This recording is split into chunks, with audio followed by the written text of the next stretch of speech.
In this lesson, we're going to talk about simplifying expressions by combining like terms. And the first thing we need to do is we need to find the word term. And a term is going to be a number. It can be a variable. It can be the product of a number and one or more variables.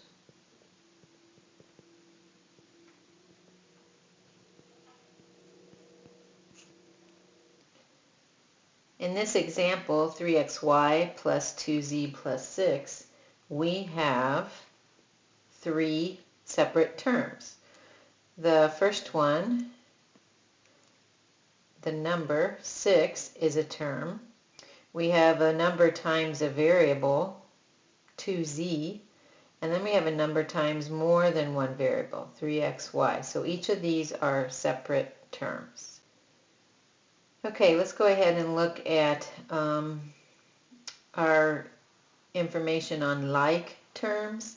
We need to know that like terms are going to have exactly the same variable factor. Very similar to exponents when we had to look at the base. The base had to be exact. Well, here in like terms, the term has to have exactly the same variable factor. So when I look at the first column of examples of like terms, -5 and 8, they're numbers. They are like terms, so I can combine them just by adding them together. 2x and -3x have the same variable factor of x, so I can combine those. 2x squared and -3x squared have the same variable factor of x squared, so I can combine those. And then the last example, I have 2xy and -3xy. Again, the same variable factor of xy. If you look in the column that are not like terms, -5x and 8 cannot be combined. 8 does not have a variable factor of x with it. 8 is just a number. In the second example, 2x and -3y, I can't combine those because one is x and one is y. In the third example, 2x squared and -3x, well, they both have x's, but if you notice, the first one is x squared. I cannot combine it with just a variable factor of x. And then in the last one, I have 2x and -3xy. Again, I cannot, these are not like terms because I have an xy over here, but just an x on this side. So let's go ahead and look at this example. I have 10x squared and I have 12x cubed. Do these have the same variable factor? Well, they both have x, but they're not to the same power. So no, they don't have the same variable factor. I can't combine these because one is x squared and one is x cubed. So these are not like terms. When I combine like terms, all I'm going to be doing is either adding or subtracting the numbers in front of the same variable factor. Let me do a quick example here. Let's say that I have 3x plus 5x. All I'm doing, since I have the same variable factor of x, is I'm pulling the 3 and the 5 together, and I'm going to add them together, and then they'll be multiplied by x. So I'm just adding the 3 and the 5 together. I get 8, and then I'm going to be multiplying that times x. Okay, so let's look at these three examples of combining like terms. These are all going to be using addition.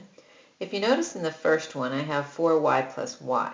Well, there's always an imaginary 1 in front of any variable that's just sitting by itself. So I'm actually pulling out a 4 and a 1, adding them together to get 5y. In the next example, I've got 3x, so I've got 3 plus 6. I'm going to be multiplying by x, so I add those two numbers together and get 9x. And the last one, I have 10 plus 9b, which equals 19b. Okay, now let's do a few examples where I'm actually using subtraction. I'm going to be doing the same thing. I'm going to be pulling the numbers out from in front of the variable, but I'm going to be subtracting them. So in this instance, I'm going to have 2 minus 5 multiplied by m. Well, 2 minus 5 is going to give me a negative number, so I'm going to end up with negative 3m. In the second example, I have 10 minus 8, and that's going to be multiplied by x, and that gives me 2x. The last one, I have negative 14 minus 8, and that's going to be multiplied by y. Remembering your integer rules, this is like saying negative 14 plus negative 8, so I'm going to have negative 22y. Okay, just a helpful hint, just remember whenever you see a variable by itself, there's an imaginary 1 in front of it, so a is also considered 1a when you're adding or subtracting, and negative b is considered negative 1b. Alright, you have 3 got it problems on your handout. Go ahead and combine like terms. If you notice, I've made these a little more difficult. I've actually have 2 different sets of terms.